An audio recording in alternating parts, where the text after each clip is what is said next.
Saya sepakat Bapak Ibu nggak pakai lama-lama tausiahnya ya. Udah lapar. Bismillahirrahmanirrahim. Assalamualaikum warahmatullahi wabarakatuh. Alhamdulillahilladzi anzala al-Qur'ana fi syahri Ramadan hudan lin-nasi wa bayyinatin minal huda wal furqan. Asyhadu an la ilaha illallah al-malikul mannan wa asyhadu anna sayyidina Muhammadan abduhu wa rasuluhu dzawil 'ulumi wal irfan. Amma ba'd faqad qala ta'ala min syaitanir rajim. Bismillahirrahmanirrahim. Ya ayyuhalladzina amanu kutiba 'alaikumus syiyamu kama kutiba 'alal ladzina min qablikum la'allakum tattaqun. Wa qala sallallahu alaihi wasallam man shama ramadhana imanan wa ihtisaban ghufira lahu ma taqaddama min dhanbihi. Siapa berpuasa 10 suci Ramadan karena iman dan ihtisab, berharap ridha Allah sekaligus penuh perhitungan, Allah mengampuni dosa kita yang telah lalu. Kama qala sadaqallahu azim wa sadaqa rasuluhul habibul karim dzalika syahidin syakirin alhamdulillahirabbil alamin. Itu enggak pakai koma tuh, Pak. Biar cepat. Bapak Ibu rahimakumullah, sebelum kita sama-sama ramah tamah makan bersama, menyongsong bulan suci Ramadan, dimintakan untuk menyampaikan tausiah. Tausiahnya sebentar saja. Saya tidak tahu berapa durasinya. Biasanya durasinya 2 jam sih. kita korting lah ya. Pas setengah satu. Tebalnya. 5 menit cukup ya. Oh, tergantung amplop ya Pak ya. Semakin panjang amplopnya semakin panjang.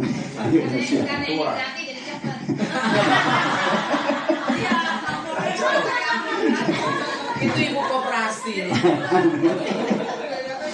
Baik, sebelum ke tausiahnya kita sama-sama ucapkan selamat dulu kepada yang hari ini berulang tahun, yakni Ibu Nur Fatihah.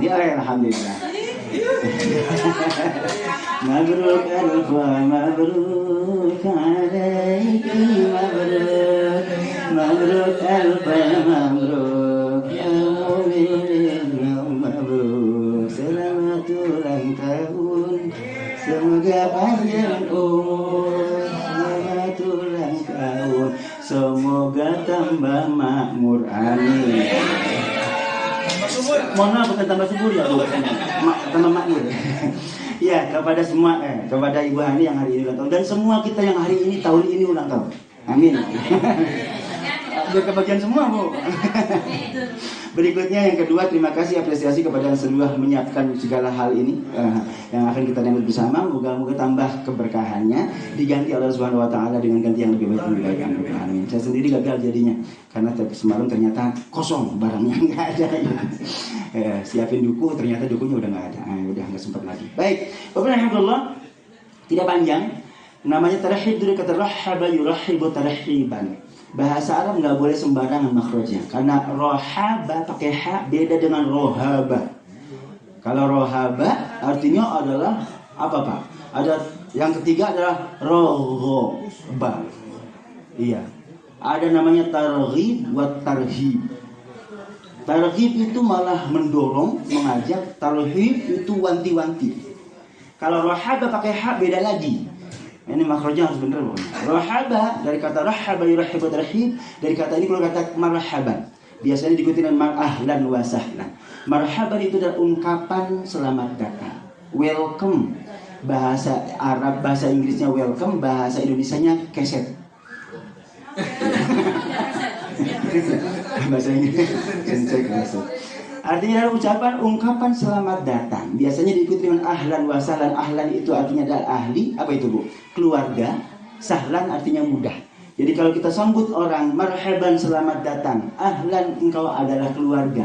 Wa sahlan semuanya jadi mudah. Itu sambutan yang lapang dada, menyambut segala menyambut yang datang. Bapak alhamdulillah kita mengungkapkan itu tarhib Ramadan itu. Kita menyambut Ramadan karena memang sewajarnya kita berbahagia dengan kehadiran Ramadan, karena di situ adalah bulan ampunan, di situ Allah curahkan rahmatnya. Di Ramadan itu turun Al-Quran yang menjadi panduan dalam kehidupan kita untuk sukses dunia maupun akhiratnya.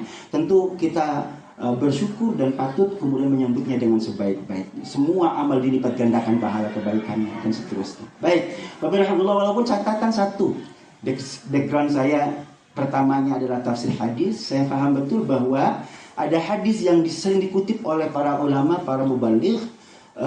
Man fariha bidukhuli Ramadan harramallahu jasadahu 'anil niran. Pernah dengar? Man fariha bidukhuli Ramadan harramallahu jasadahu 'anil niran. Siapa yang berbahagia dengan kehadiran Ramadan, Allah haramkan jasadnya dari api neraka. Baru senang doang, udah haram neraka. Pantesan banyak orang gak puasa. Orang senang dong merdeka dari ya Pak. Padahal yang paling senang ketika Ramadan datang itu bisa jadi tukang es cendol. Masa gara-gara senang doang dia kemudian bebas neraka? Bapak Ibu, ternyata itu bukan hadis. La aslalahu, tidak ada sumbernya. Bapak Ibu boleh ambil dari hadis manapun, tidak ada. Ada kutub tis'ah kita mana? Bukhari, Muslim, Tirmidzi, Nasai, Ibnu Majah, Abu Dawud, Ibnu Hanbal, Muhammad bin Hanbal, kemudian Ad-Dailami, Malik bin Anas 9, tambah lagi Ibnu Khuzaimah, Ibnu Hibban, At-Tabrani, sekalipun tidak ada satupun hadis ini. Jadi tidak benar ini hadis. Man fariha bi dukhul Ramadan bukan hadis. Tapi Ustaz, boleh nggak kita berbahagia dalam keadaan Ramadan? Boleh banget. Tapi yang penting jangan sebut itu sebagai hadis. Bolehnya kenapa? Karena disitulah tumpahan ruh rahmat Allah Subhanahu wa taala berlimpah untuk kita semua. Baik, sekarang bagaimana menyambutnya? 5 saja. Ada 5 al yang kita bisa jadikan patokan untuk menyambut Ramadan itu. Ada 5 al. Saya singkat 5 al itu menjadi iris fiksi. 5 al ujungnya, depannya iris fiksi. Yang pertama, I-nya adalah intelektual. Kita sambut dengan Ramadan dengan perdalam lagi ilmu tentang puasanya. Bu, kalau kentut puasa batal nggak? Kayaknya enak kalau batal puasanya. Halo? Yes. Oke. Gimana kalau vaksin? Musim COVID kemarin pas Ramadan divaksin, batal nggak? Enggak. Bagaimana kalau pakai selang infus? Batal nggak puasanya? Perdalam lagi tuh, kalau nggak batal puasanya bisa jadi banyak orang kaya diinfus mintanya. Udah lemes-lemes dikit infus aja dah. Halo Bu, itu ibu puasa. Enak kalau bisa diinfus banget tuh. Air masuk di situ, makanan masuk lewat infus ya kan? Obat masuk gitu ya kan. Jadi beda ternyata vaksin dengan infus walaupun sama-sama masuk. Oke, itu ilmu tentang puasa. Ya? Hah? Vaksin boleh, vaksin tidak membatalkan.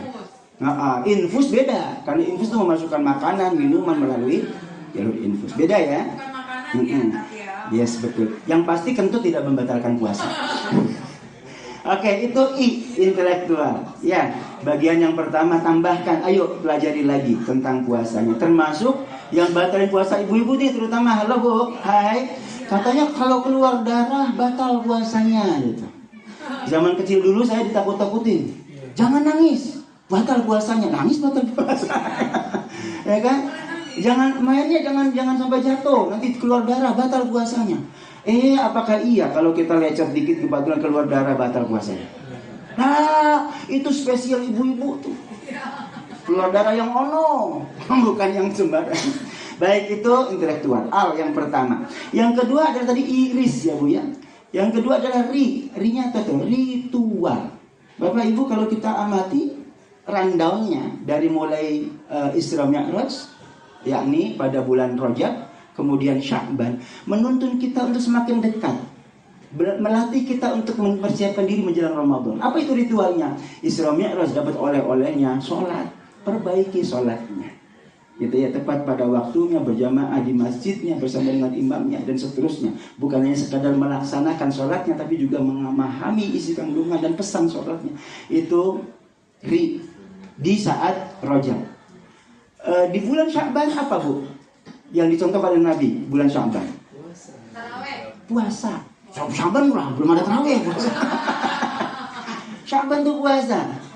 Namanya Usama bin Zaid.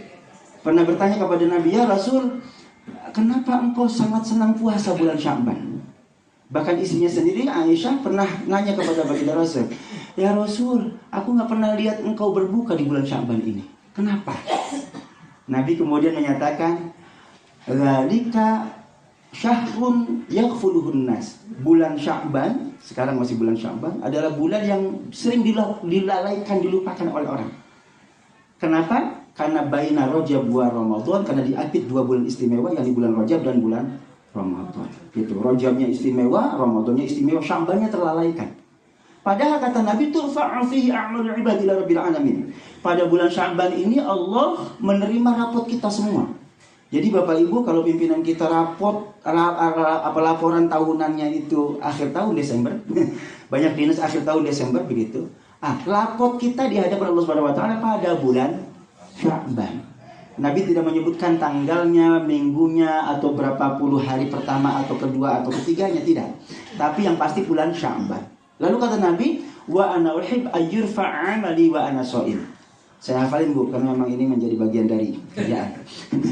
Kalau nggak hafal nggak jadi khotib. Wa ana uhib ayyurfa 'amali wa ana sha'im, kata Nabi. Aku ingin ketika amalku dihadapan oleh Allah Subhanahu wa taala, aku berada dalam kondisi terbaik, yakni berpuasa. Kondisi berpuasa itu paling dekat dengan Allah Subhanahu wa taala. Bu, sholat baik, tapi durasinya cuma 5 menit. Itu juga kalau jamaah. Nah, kalau di rumah, lain, kilat khusus. Udah hafal dari kecil sholat ya kan, 2 menit, besok 14. Tapi kalau yang namanya puasa, sejak mulai terbit fajar sampai terbenam matahari, lebih dari 12 jam kita terkoneksi. Itu sebab kata Nabi, wa ana uhib ayyurfa 'amali wa ana sha'im. Ketika amalku di hadapan Allah Subhanahu wa taala, aku berada dalam kondisi terbaik, yang berpuasa. Jadi Rajab yang ngajarin kita belajar, berlatih, memperbaiki sholatnya. Sya'bannya mengajarkan kita untuk mempersiapkan diri lebih dekat. Karena Ramadan puasa, maka jangan sampai kaget nih. Puasa di luar. Alhamdulillah di antara kita nih kelihatan banget adalah teman kita satu di belakang saya. Ya nih, Pak Faisal rajin banget puasanya, Masya Allah. Alhamdulillah. Ya, contoh ada kebaikannya ya Pak ya. Nah, padahal punya dapur tapi bisa puasa juga. Baik, 2 iri tadi ya, intelektual, yang keduanya ritual. Nah, nanti pas puasanya manfaatkan betul Ramadan kita nih. Apalagi cuma 14 hari kerja doang di sekolah mah. Masih ada 14 hari lagi tuh di rumah, khusyuk, khudur puasa, sholat dan puasanya sebaik mungkin laksanakan. 2. Yang ketiga, sebentar sekalian pesen. Termasuk di dalamnya kejar Lailatul Qadarnya. Ustaz, gimana caranya? Jangan cuma milih 10 hari terakhir Ramadan. Karena ada pendapat ulama yang lain, bukan 10 akhir Ramadan. Jangan cuma milih yang ganjil, sebab bisa jadi yang hari ini ganjil di sini, genap di sebelah sono. Ya kan? Jadi gimana dong? Dari hari pertama sampai hari terakhir babat habis aja, yakin ketemu Lailatul Qadar. Kalau milih-milih bisa jadi nggak ketemu. Baik, ini ri baru. Yang ketiga adalah S, sosial. Intelektual, ritual, sosial. Hal yang ketiga adalah sosial. Persiapkan diri kita untuk menyongsong Ramadan itu dengan secara sosial kita sudah berbenah. Mana itu dasarnya? Di antaranya adalah nisfu Sya'ban. Baginda Nabi sallallahu alaihi wasallam menyatakan, hadisnya sahih, bahkan kata Syekh Al-Albani yang jadi rujukan Salafi Wahabi, yattali Allahu ila jami' khalqihi lailatan nisfi min Sya'ban. Kata Nabi, pada pertengahan bulan Sya'ban, nisfu Sya'ban, Allah memantau semua makhluknya. Ittala'a yattali'u itu bukan sekedar ro'a. Ro'a cuma melihat sekilas. Nadhara melototin, yes. Kalau ittala'a yattali'u dari kata ini keluar kata mutala'ah. Mutala'ah itu berarti berulang-ulang, benar-benar detail. Allah mengawasi secara detail semua makhluknya pada malam nisfu Sya'ban. Lalu apa yang dilakukan? Fayaghfiru li jami'i khalqi. Allah mengampuni semua makhluknya. Semua makhluknya Allah ampuni, itu malam nisfu Sya'ban, malam ampunan. Itu sebab maka kemudian kita berusaha mencari ampunan sekurang-kurangnya dengan membaca surat ampunan. Apa surat ampunan itu? Yasin. Itu sebab pada malam nisfu Sya'ban, maghrib sampai dengan isya, kita membaca surah Yasin. Man qara'a Yasin fi lailatin asbaha maghfuran lah. Siapa membaca surah Yasin pada satu malam, maka Allah mengampuni dosanya yang dosanya sebelumnya. Bapak rahimahullah, jadi itu sinkronisasi. Malamnya adalah malam ampunan yang dibaca surat ampunan. Hadis ini memang diperselisihkan, ada yang bilang dhaif, ada yang bilang sahih, ada yang bilang isnaduhu jayyid, sanadnya baik. Misalnya Ibnu Katsir menyatakan sanadnya baik kok. Baik, rahimahullah, yang pasti adalah ada istimewanya surah Yasin dan Ad-Dukhan, nanti satu hadis itu bahwa itu adalah surat ampunan. Itu sebab kita cari ampunan itu pada malam ampunan, sinkronisasi. Baik. Nah, tapi ada yang dikecualikan Bapak Ibu. Catat, yang dikecualikan 2. Illa li musyrikin au musyahid. Yang pertama orang musyrik, yang kedua musyahid. Musyahid apa? Musyahid kata syahnun. Syahnun itu artinya adalah bermusuhan. Dari kata ini keluar kata syahna. Ada lagi hadis yang lain, syahna. Apa itu? Bermusuhan. Allah mengampuni semua makhluknya pada malam nisfu Sya'ban kecuali yang masih bermusuhan. Maka konteksnya tarikh Ramadan, lapangkan dada kita. bahwa setiap kita pasti ada salahnya dengan yang lain, pasti sudah. Namanya piring ketemu piring ada getriknya, wajar. Ada ramenya, gelas sama ketemu gelas, tang-ting-tangnya wajar gitu ya. Tapi yuk lapangkan dada kita. Jangan sampai kita masih memendam permusuhan. Ya Bu, halo? Sebab kalau masih bermusuhan, kagak dapat ampunan, rugi. Setengah bulan sebelum Ramadan kita masih berantem, ya Allah. Apalagi hari gini Bapak Ibu, kepala 3, kepala 4, kepala 5, apalagi ya ngapain lagi kita masih berantem. Ya sudahlah, lapang dada. Ya maafkan kesalahan orang. Ya kita ambil hikmahnya tasa musafahah. Musafahah adalah kata sohifah, dekat dengan makna sohifah. Apa itu? Lembaran baru yang lalu biar berlalu, terkubur bersama waktu kita buka lembaran baru. Kalau menghapus masih ada jejaknya. Tapi kalau buka lembaran baru, putih bersih tanpa noda. Itu yang diharapkan. Amin. 3, sosial. Yang keempat adalah al yang keempatnya, iris fiksi tadi. Intelektual, ritual, sosial. Fi-nya adalah fisikal. Halo? Betul. Puasa Ramadan itu adalah ibadah fisik. Kalau kita nggak kuat, goyo, aduh bahaya tuh. Maka sejak sebelum Ramadan kita mari berlatih gitu. Sesekali saya bawa sepeda sengaja 17 kilo dari rumah sampai sini. Bolak-balik 34 kilo, lumayan itu. Halo? Udah, Masya Allah, udah nahan perut, udah. Ini mengalami kemajuan yang sangat berarti nih sudah. Ampun, si usia segini 50. Saya 52 Bu sekarang. Ya Allah, udah susah nahan. Dulu 28, 29 ukuran celana gitu. Itu lebih dari 20 tahun bertahan. Setelah usia 40 udah mulai itu. Masya Allah cepet banget. Yuk. Ya Pak Bu ya. Fisiknya. Latih fisiknya. Kalau ibu-ibu saya percaya sih. Nah, biasanya yang senang jogging, senang senam gitu ya. Ibu-ibu paling getol dah. Kalau kita yang laki-laki nonton doang. Itu yang keempat. Yuk persiapkan fisiknya. Ya jangan sampai loyo gitu. Oh puasa. Ya Bu, ternyata ibadah dalam agama itu ternyata ngajarin kita untuk punya fisik yang bagus. Apalagi nanti puncaknya haji. Wah, kalau nggak fisiknya bagus, gimana kita bisa berangkat haji Bu? Ya, maka fisiknya harus bagus. 4. Yang terakhir adalah yang terakhir, finansial. Wah, sepakat ya Bu? Setuju. Halo, harusnya puasa kan tambah irit Bu Ustaz. Karena makannya cuma 2 kali ya kan? Gak ada sarapan, gak ada makan siang gitu, cuma sahur ala kadarnya. Sahur mah gak seberapa ya. Faktanya gak taunya sarapan pagi, makan siang dikumpulin waktu buka. Udah gitu Masya Allah banyak banget. Ya halo yang santunan, yang infak sedekah gitu, termasuk menyiapkan untuk bekal mudik plus angpaunya. Itu pengeluaran kita tambah banyak. Maka halo Bapak Ibu, persiapkan sebaik-baik mungkin. Yang kelima yang finansialnya. Jangan sampai pengen lebaran ketemu pinjol. Jadi disebutnya gimana ya. Alhamdulillah kalau SMA 46 Jakarta sih yakin udah banyak kan investasinya, malahan ya duitnya udah nggak kehitung gitu ya. Halo, itu rekening nolnya banyak banget itu. Cuma nggak ada angka satunya di depannya. Insya Allah ya. Baik Bapak Alhamdulillah, dengan 5 bekal ini, intelektual, ritual, sosial, fisikal dan finansial, semoga kita bisa laksanakan ibadah Ramadan kita dengan sebaik-baiknya dan mendapatkan keberkahan di dalamnya. Insya Allah keluar dari Ramadan kita seperti kupu-kupu yang